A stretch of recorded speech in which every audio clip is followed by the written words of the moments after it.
एक बच्चा वो जो है ना व्रत नहीं करता था एकादशी का, पर एकादशी तो करना चाहिए, लेकिन एकादशी व्रत से ही भगवान मिलेंगे ये जरूरी नहीं है। अब वो बच्चा ज्यादा खाता था, अब घर वाले परेशान, दौड़े दौड़े गुरुजी के गांव में मंदिर था, महाराज जी बैठते थे, बिन के चरणन में जाए के दंडवत कीनी गुरुजी या को कछु करो, हमारे छोरा कोई खावे बहुत है। गुरुजी बोले ये उतना ही खाता है जितना इसका खाता है, ज्यादा कोई नहीं खाता, जितना जिसका खाता उतना ही खाता है। अब हुआ क्या, वो कह के आए गुरुजी से, लौट के आए, इतने में वो बेटा भी लौट के आ गया। बोले तू आ गया वापस? बोले मैंने सोचा शायद मुझे भेज कर पछता रही हैं आप। मैंने सोचा आप छोड़ तो आए, पर आप शायद पछता रहे होंगे, मैंने गलती कर दी, छोड़े हैं बच्चे को, इसलिए आगे बोले नहीं हम कोई नहीं पछता रहे, जाओ वापस रिटर्न लौट जाओ। अब बच्चा घर से निकला, कहां जाए? एक और थोड़ा आगे गया होगा, एक मंदिर में बाहर ही एक महात्मा बैठे थे, मोटे ताजी, 4-5 चेलों को देखा, वो भी मोटे ताजी। प्रणाम किया, महाराज जी आपके यहाँ खाने पीने की बहुत मौज है? सब हृष्ट पुष्ट है? अच्छा ये बताओ आप करते क्या हो? सीताराम सीताराम सीताराम सीताराम सीताराम, हम सीताराम जपते हैं। अच्छा तो गुरुजी खाने पीने की तो मौज होगी। बोले खाने पीने की क्या कमी? तो वो बोला गुरुजी हमको भी चेला बनाओगे क्या? अरे क्यों नहीं बनाएंगे, बन जाओ चेला। चेला बन गए, दीक्षा दे दी। गुरुजी एक बात पूछूं? बोले बोलो। आश्रम में कितनी बार पंगत लगती है भोजन की? बोले 5 पंगत लगती है। बोले हम यदि 5 में बैठ जाए तो? गुरुजी बोले तुम इतना खाते हो? बोले नहीं आपकी आज्ञा हो तो। बोले नहीं हम आज्ञा तो देते हैं, खूब बैठो, पर तुम इतना खाते हो। अब वो 5 पंगतों में बैठता, बैठते बैठते बैठते बैठते 10 दिन निकल गए। अब संजोग से आ गई एकादशी, जैसे कल एकादशी है कि नहीं? बोलो जय श्री कृष्ण। अब एकादशी के दिन सवेरे सवेरे चूल्हा नहीं जले। अभी बेचारा पूरे आश्रम के कोने कोने को छानी आया, जाए देखो वही सीताराम सीताराम सीताराम सीताराम में लगाया, भंडारी भी लगाया। डरते डरते गुरुजी के पास आया, माफ करना गुरुजी। क्या हुआ? गुरुजी आज भोजन बनता नहीं दिख रहा। अरे बेटा हम तुमको बताना भूल गए, आज एकादशी है ना, आज के दिन अन्न खाना पाप है, व्रत करो। और अब तो तुम वैष्णव हो गए, तुमने दीक्षा ले ली, तुम्हें व्रत जरूर करना चाहिए। गुरुजी एक बात पूछे? बोले क्या? चेला तो और भी होंगे? बोले हाँ, तो उनसे कराओ, हमसे न कराओ। बोलो जय श्री कृष्ण। अब गुरुजी बोले इससे नहीं रहा जाएगा। तो बोले ये सुनो, घर में यहाँ आश्रम में तो भोजन बन नहीं सकता, तुम सूखा सामान ले जाओ, भोजन बनाना आता है तुम्हें? अरे गुरुजी मरता क्या नहीं करता, अपने लिए तो सब करना पड़ता। सब कुछ लिया, चला गया। गुरुजी ने कहा एक पेड़ के नीचे सरोवर किनारे भोजन बनाना और राम जी का भोग लगाना और प्रेम से उनका भोग लगा करके खाना। अब राम जी का भोग जो है बना करके जैसे ही लगाया, राम जी से कहा आओ ना भोग लगाओ। राम जी तो आ नहीं रहे। आ जाओ ना महाराज। गाने लगा, राजा राम आइए,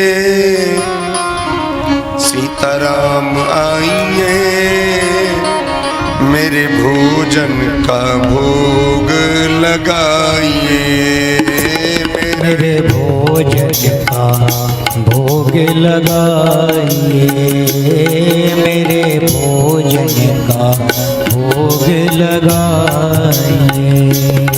राजा राम आइए, श्री राम आइए, भोजन का भोग लगाइए। सब गाओ। ओ मेरे भोजन का भोग लगाइए, मेरे भोजन का भोग लगाइए, मेरे भोजन का भोग लगाइए, मेरे भोजन का भोग लगाइए।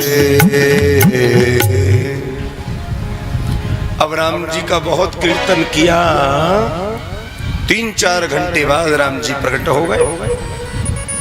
बोलिए रामचंद्र भगवान की।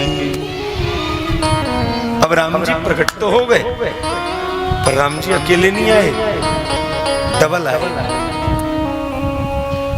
राम बाम दिशि जानकी, उनकी वामांग में मां जानकी विराजित है।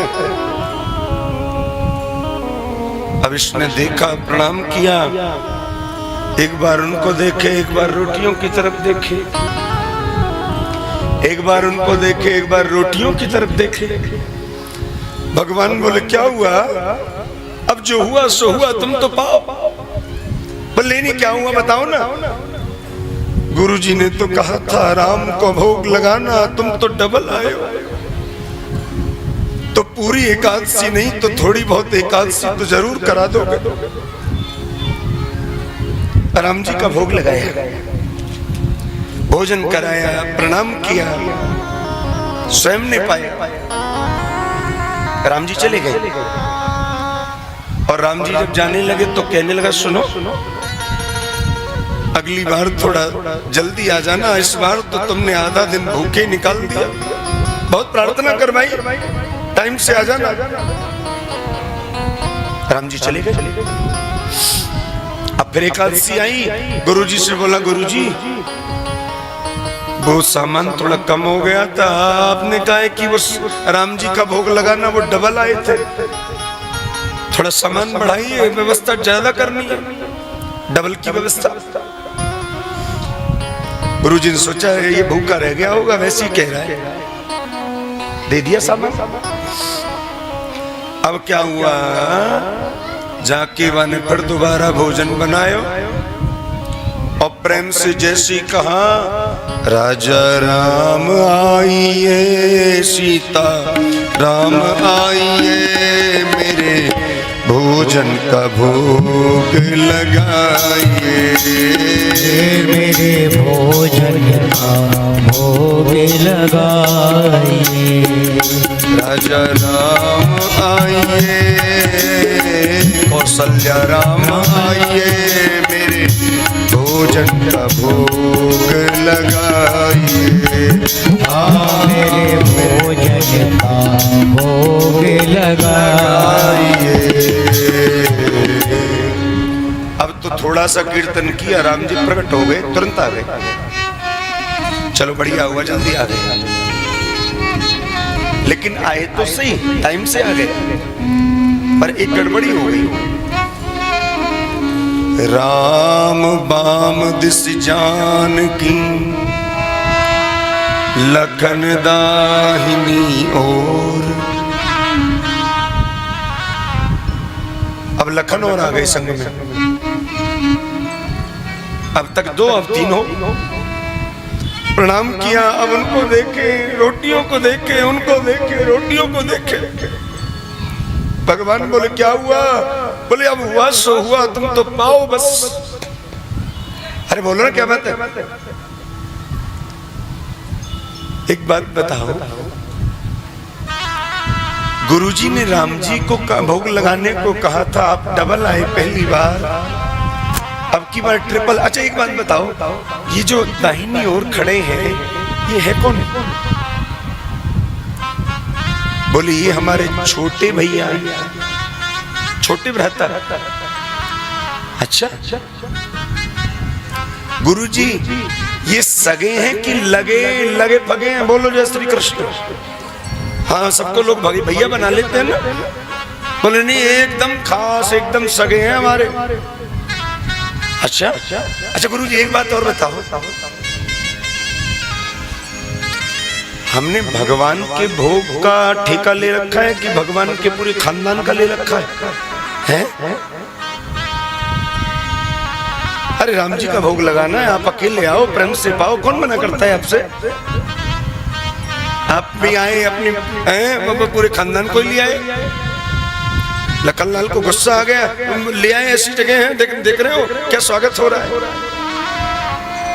लखन को तो पसंद नहीं है ना ये सब। राम जी मुस्कुरा गए। अरे सच्चे भक्त तो बहुत मिलते हैं, मुझे प्रेम करने वाले भी बहुत मिलते हैं, मेरी स्तुति गाने वाले भी बहुत मिलते हैं, पर सच बताऊं लखन, मुझसे लड़ने वाला, मुझसे ऐसे स्पष्ट बोलने वाला तो कोई मिलता है।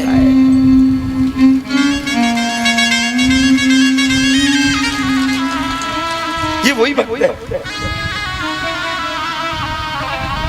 अब जब राम जी जाने लगे तो प्रणाम करके बोला, सुनो अगली बार कितने आओगे? हाँ अभी बता दो, अरेंजमेंट तो रखेंगे। राम जी बिना बताए चले गए। अब फिर एकादशी आई, ये तो हर 15 दिन में आती है। अब एकादशी आई, फिर गुरुजी को जब सामान की बारी आई, बोल गुरुजी अब की बार ठीक ठाक दे दो। 11 किलो आटा, उसी के हिसाब से आलू, उसी के हिसाब से मसाले, उसी के हिसाब से गुड़, सब दे दो। गुरुजी बोले ये करता क्या है, इतना खा तो सकता नहीं, जरूर बेचता होगा। कोई बात नहीं, हलवाई को कह दिया दे दो, आज जाके देखूंगा, परीक्षा करूंगा इसकी। आहा, लेके गया, सरोवर के किनारे रख दिया। पर आज इसने क्या किया मालूम? भोजन बनाया नहीं, ऐसे रख दिया और राम जी को पुकारने लगा, राजा राम आइए, श्री राम आइए, मेरे भोजन का भोग लगाइए।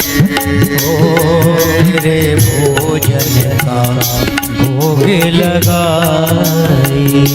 ओ मेरे भोजन का भोग लगाइए। मेरे भोजन का भोग लगाइए। पुकारा थोड़ा, सोई राम जी प्रकट हो गए। अब ये देख रहा है कौन कौन आए, राम, जानकी, लक्ष्मण, भरत, शत्रुघ्न और हनुमान जी। बोलो जय श्री कृष्ण। जो देखा सो उधर देखा, उधर देखा, उधर देखा। भगवान बोले क्या हुआ, इधर उधर क्या देखते हो?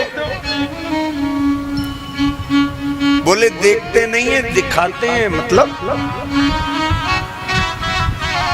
वो रखा सामान, बनाओ और खाओ। आज हमने बनाया ही नहीं है। अरे क्यों नहीं बनाया? अरे जब हमको मिलना ही नहीं है तो हम बनाए क्यों? क्या मतलब बनाने का? राम जी ने जानकी की ओर देखा, जानकी ने राम की ओर देखा, नेत्रों में पनारे बह चले। राम जी बोले, जानकी इससे बढ़िया तो मूर्ति में थे, मूर्ति से बाहर निकल करके आए, अब तो काम करना पड़ेगा। जानकी कहती हैं आंखें नम करके, प्रभु आपने किस युग में कब और कहां काम नहीं किया? क्या आपने नरसी के भात को नहीं भरा? आप तो हर का काम करते हैं, इसका करोगे तो कौन बड़ी बात। अब तो सब काम पे लग गए।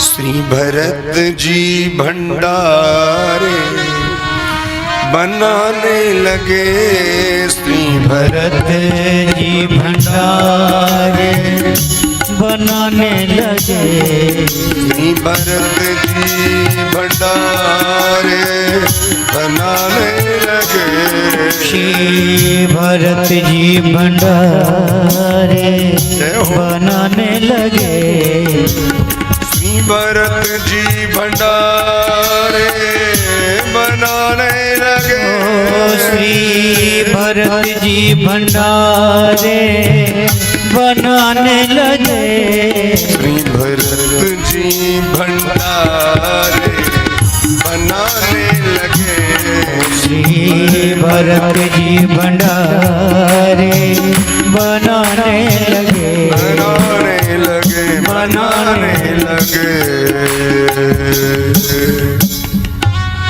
भरत जी भंडारे भोजन। लक्ष्मण जी लकड़ियां ला रहे हैं, हनुमान जी अपनी पूंछ से चौका दे रहे हैं, चौका को साफ कर रहे हैं। पहले के जमाने में नियम था, रसोई में बिना नहाए माता प्रवेश नहीं करती थी, नो एंट्री थी। माफ करना, मैं आज की बात नहीं कर रहा, मैं आज से 20-25 वर्ष पुरानी बात कर रहा हूं। पहले कोई भी माता बिना नहाए रसोई में नहीं घुसती थी और बिना चप्पल पहने घुसती थी। क्यों? क्योंकि पहले ठंड होती ही नहीं थी। बोलो जय श्री कृष्ण। हाँ, मैं आपको सही बात बता रहा हूं।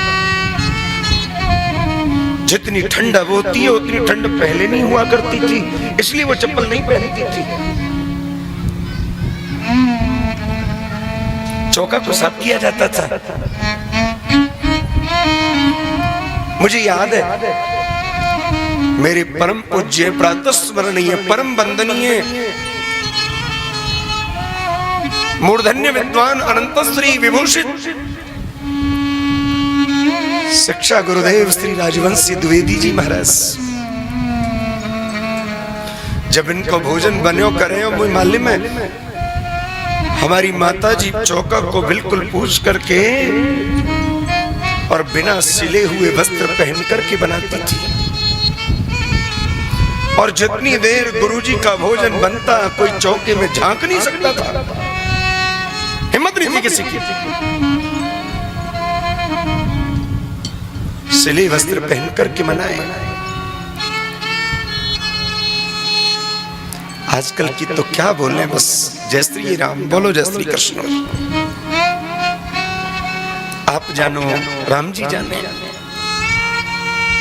पर मैं ये कहना चाहता हूं इस कथा को सुना करके कि रसोई में चरण पादुका वर्जित है। रसोई में बिना नहाए जाना अपराध है। रसोई बनाने से पहले उसको पहुंचिए, तब रसोई में भोजन बनाइए। शुद्धता पवित्रता का ख्याल रखिए। और एक बात कह दूं मैं आपको, कोरोना आया था ना, लोग कोरोना से बड़े दुखी थे, लेकिन मैं आपको बताऊं, ये कोरोना दुनिया को लोगों को लेके तो गया, पर दुनिया के लोगों को एक सीख भी दे गया। क्या?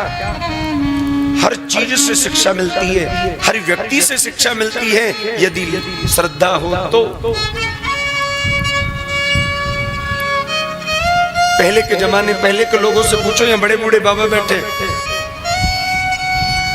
पहले के लोग यदि बाहर जाते थे, बाहर से आते थे, तो बिना हाथ पैर धुले घर में एंट्री नहीं करते थे। हैं? आजकल तो हॉस्पिटल जाते हैं, उधर से भी आके सीधे बेड पे बैठ जाते हैं। हॉस्पिटल की छोड़ो, कऊ की गमी में जामे सो नामे नहीं, सीधे खा भी लेते, सब चलता है। और काऊ ते कह दो तो कोई तो भला आदमी इतना तक कह दे, अरे वो कोई चिपक गया क्या? अब उन भले आदमियों से एक बात और पूछो, माना वो चिपका नहीं है, फिर उनके कपड़ों को क्यों फेंकते हो तुम? उनके सामान को क्यों इधर उधर कर देते हो? क्यों नहीं रखते बस में? उनको पहनो, उसमें कौन सा वो चिपका है? मैं ये कहना चाहता हूं, हमने शुद्धता पवित्रता छोड़ देनी। दुनिया का कोई भी छोटे से छोटा व्यक्ति भी यदि किसी के घर जाता है तो एक अभिलाषा जरूर चाहता है, मुझे उसके घर में सफाई मिले, बिल्कुल क्लीन मिले। और हम परब्रह्म परमात्मा को, जगत नियंता जगदाधार को अपने हृदय में बुलाना चाहते हैं, अपने हृदय में बसाना चाहते हैं, जिसमें गंदगी भरी है काम, क्रोध, लोभ, मोह, ईर्ष्या, द्वेष। जब देखा जब पड़ोसी का बुराई सोच रहे, हे भगवान मेरो कछु बिगड़े पर यहाँ को डबल बिगड़े। भगवान कभी आएंगे क्या? तुम कितना ही 20 बार आरती गाओ, तुम कितना ही शंकर जी के मंदिर में लोटे चढ़ाओ, कुछ होने जाने वाला नहीं है। पहले मन को शुद्ध करो। माला फेरत जुग भया, गया न मन का फेर, कर का मन का दार दे, मन का फेर।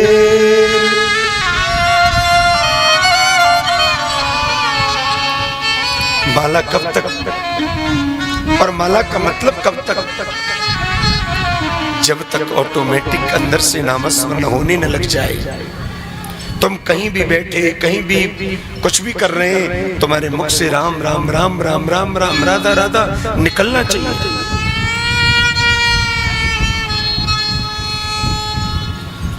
तो भरत जी महाराज भंडारा बना रहे हैं, हनुमान जी महाराज चौका लगा रहे हैं,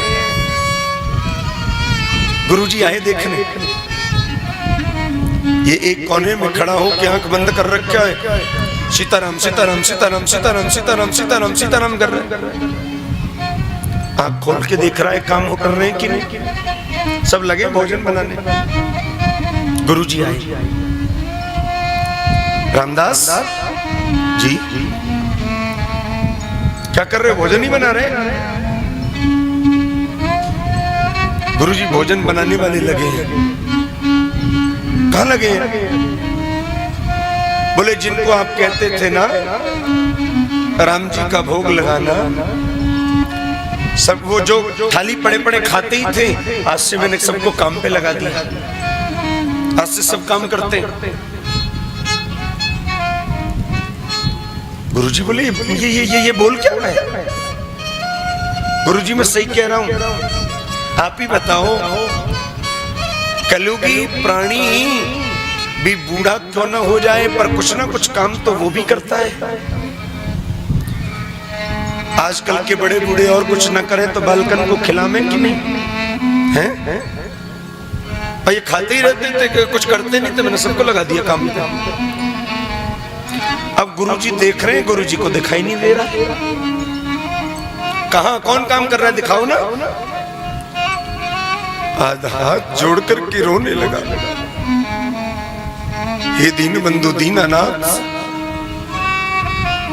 मेरे गुरुजी को दिख जाओ, नहीं तो गुरुजी मुझे झूठा मानेंगे। आज जैसे भगवान से प्रार्थना करी, भगवान गुरुजी को दिख गए।